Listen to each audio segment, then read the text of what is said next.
Hello, hello. Welcome back to the Three Swords Productions. My name is Chad, if you're new to the channel, and I'm here with Alex. We're going to look at a Katakuri mirror match today.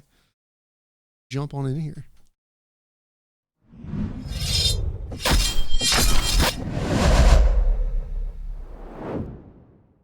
All right, look, we're going to see who's going to go first. What's your take on who should go first? I think in a mirror match, you want to go second so you can play 10-drop Big Mom on curve. If you go first, you can go 7-drop Big Mom, Katakuri into 10-drop. If you go second, you can just go from 7-drop Big Mom or Katakuri into 10-drop. I think it's also a bit of a race of who gets more 10-drops. And the person who goes second gets to play it first. So if you string multiple, you just win. Fair. Do you think that you want to be like an aggressor in this matchup? Do you want to try to like pressure life as much as possible, or do you want to like slow roll your way to the end? I think you can play Katakuri more aggressively. You can try to stick to your low end, your 4 drops, and going first lets you swing 7 first. But ultimately both decks are late game decks, and you got to be careful with going too aggressive, because if you give your opponent a couple Sparrow triggers or Smoothie triggers or Cracker triggers, suddenly they're going to be the aggressor. So yeah. All right, cool deal. We got a swing from Curry. Bit of a slow start for me. See that he has a trigger, so obviously put that at the bottom. I think in this mirror match, you want to mainly look at your opponent's life, because if you look at your own and then you keep it on top, like Steven does there, I know that on my turn I need to look at it and then put it at the bottom, probably. Yeah, that's fair. Anytime you use your effect to like change your own life, it's very easy for your opponent just to counter the fact that you left it on top and put it on bottom. Yeah, it's both like a mind game of we're both constantly checking each other's lives and trying to make sure neither get something too good, or at least not at the perfect time. True, and there are a lot of triggers in yellow, so it's not like you can really play around all of them, because there's going to be multiple. Yeah, pretty much you're just hoping to give them a 2K or a 1K counter. Yeah, and that's it. That's like the best case scenario. Yeah, really slow start. I'm playing, 3-drop blocker, sporting my Joku DMD custom Katakuri leader of him eating his donut. It is a great alt-art proxy that you can get.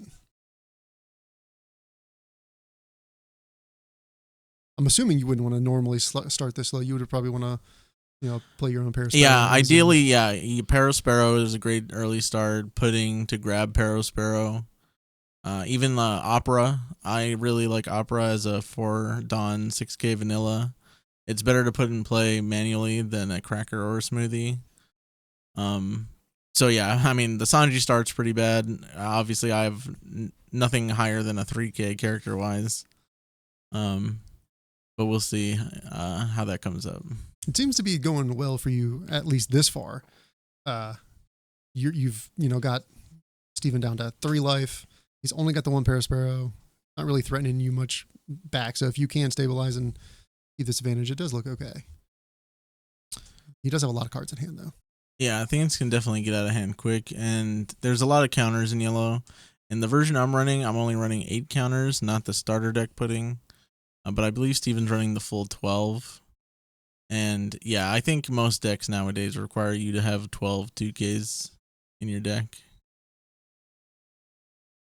Yeah, I can imagine you can get into a world where that is just too risky. You're going to be caught with your, and just not having the 2Ks to get out of easy swings. Yeah, you run a lot of bombs in Big Mom, Katakuris, Star Deck Big Mom, Set Big Mom.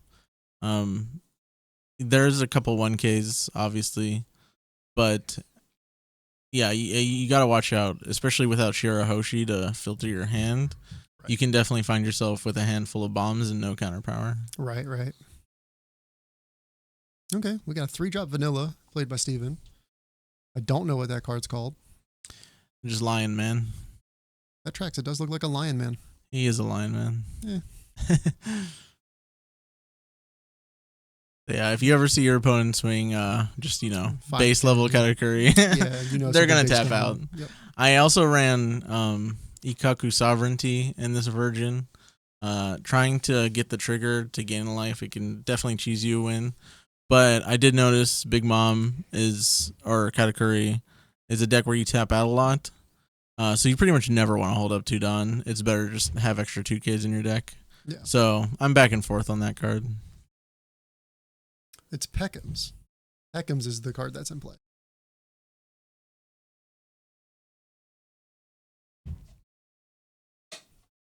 Looks like we're at 8 Dawn for Steven. Swinging 5. I think we can expect Katakuri coming down. Yeah, so it's good to get down the 7-drop Big Mom first. That's like an advantage of going first. And then constantly back and forth, you're just checking your opponent. So he has the perfect answer to a 7-drop Big Mom. It's Katakuri. Yep. Even though Big Mom got to give a life, obviously losing the AK body and your opponent getting an AK body is pretty bad. And the next best thing to check at Katakuri is another Katakuri. So,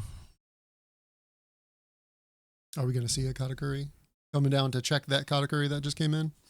we'll see. First, I want to get rid of that little lion man. Little Peckhams. Peekums.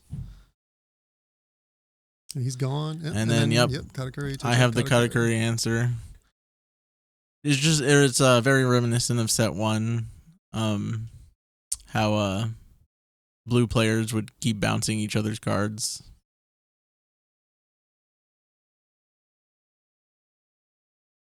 Yeah, playing 7-drop Dofi only for it to get 7-drop Dofi. Yeah, we just keep be bouncing and trading each other's stuff. But now we're back at 10 Dawn, so now we have to worry about him having the 10 drop Big Mom. So I have AK body.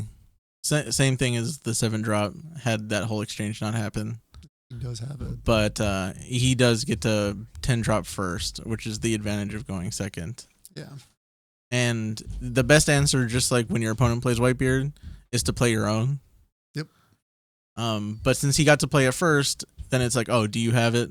Yeah. And then if they have it, then my question is, do you have another? Right. And then it's who gets more. Yeah, who runs out first? And it does not look like you have it. So, what's your strategy in order to get past this? To threaten life as much as possible. Yeah, there's no way you can swing on that Big Mom or handle that Big Mom. Some decks have some answers, but I do a little thing here. I attach 2 Dawn to Sanji. Sanji can grab from top or bottom of life. I gotcha. So I re-grab the 7-drop that he put at the bottom of my life with his Katakuri, and then I replay it. I do like that. That is very cheeky. You were able to grab that. So it's not a 10-drop, but it's another 7-drop. Yeah, it's good to be able to replay that. Very much counters the fact that he used Katakuri to put that in your life. Yeah, a little tech. When in the mirror, Sanji can help grab something Katakuri tried to put away. Yeah, it definitely seems pretty useful.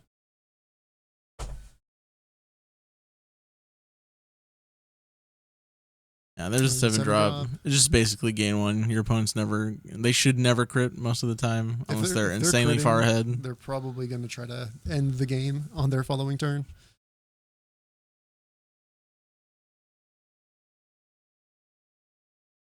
Or they feel real safe.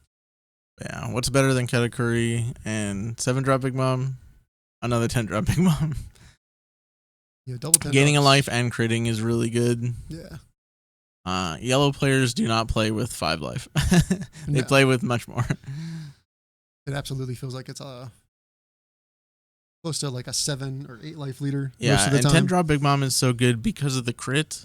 You can't trigger getting critted. So even if I gain a life with 7-drop, the fact that Big Mom pushes the crit ruins the whole point of playing yellow. It's, to activate life triggers, gain extra life. Big Mom does that and stops your opponent from doing that, which is why it's also really good in the mirror.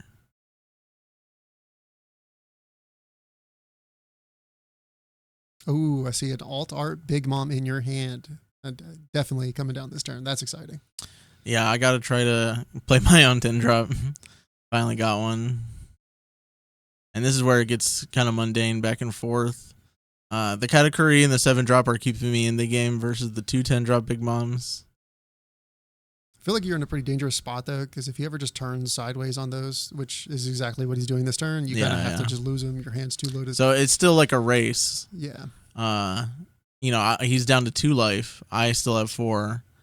But this is where I believe he plays the third 10 drop Big Mom. And third 10 drop is just like lights out. There's not too much coming back from that. You are in a good spot. You could like try to threaten lethal. Yeah, if they're 1 10 drop ahead of you, it's manageable. Yeah.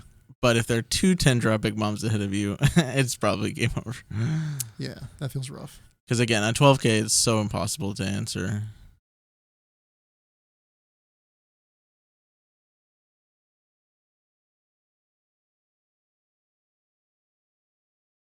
Well, you don't have the 10 drop to counter. So what's your line of thinking? Honestly, it's pray. Pray you get to, see another turn after this. 7 drop's not terrible. Yeah, it basically reads gain life. It's a big body. Fortunately, you're in a position where you had to use pudding to find that 7 drop, so you can't 7 drop and blocker. Yeah, I can't play a 3 drop blocker. I've seen some lists run the 2 drop blocker. Obviously, that one can't be played from life. Right. But yeah, obviously I'm trying to get aggressive because I don't have to tap out for a 10 drop. But yeah, decide to play it first. See if they want to crit. The crit's interesting just because with how large Steven's hand is, it's I don't know. It seems like it was possible for him to just not give you that extra life and then try to win.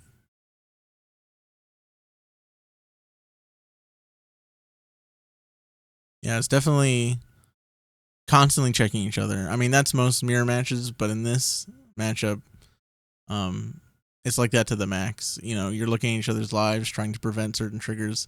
Here, I'm thinking like, I know these last 2 lives, but in what order do I want him to get them? If he activates a trigger, he defends a lot. Gives up 2 2Ks against the AK Katakuri swing, and sometimes your opponent will just do that. Like you'll see that they have like really good last couple lives, and you're trying to figure out like how you want them to draw it, and then they just counter it. So you're like, okay, that's just like delaying them getting the good card in their hand, and that could like potentially give you more time to crit it should you get a 10 drop Big Mom. True. But usually you do want to crit the unknown life and keep track of what is in their life. And if you learn their entire life pool, you also know what ends up in their hand. Yeah. So that's all good information. Yeah, the more game information you can have, the better chances you will have just closing out the game. Yeah, he just gives me a 2K. That's pretty standard. You should always leave it on top if it's just a 2K or 1K counter. Yeah, you just want to avoid the triggers.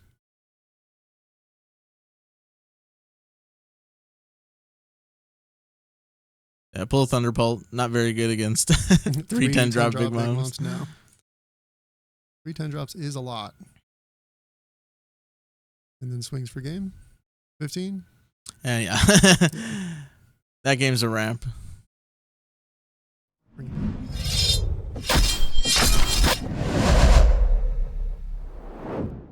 Yeah, so that was like a pretty good back and forth and shows just how grindy the mirror match is going to be for yellow. Yellow is definitely a fun deck, and the most unfun part about playing yellow is playing the mirror. Yeah. So,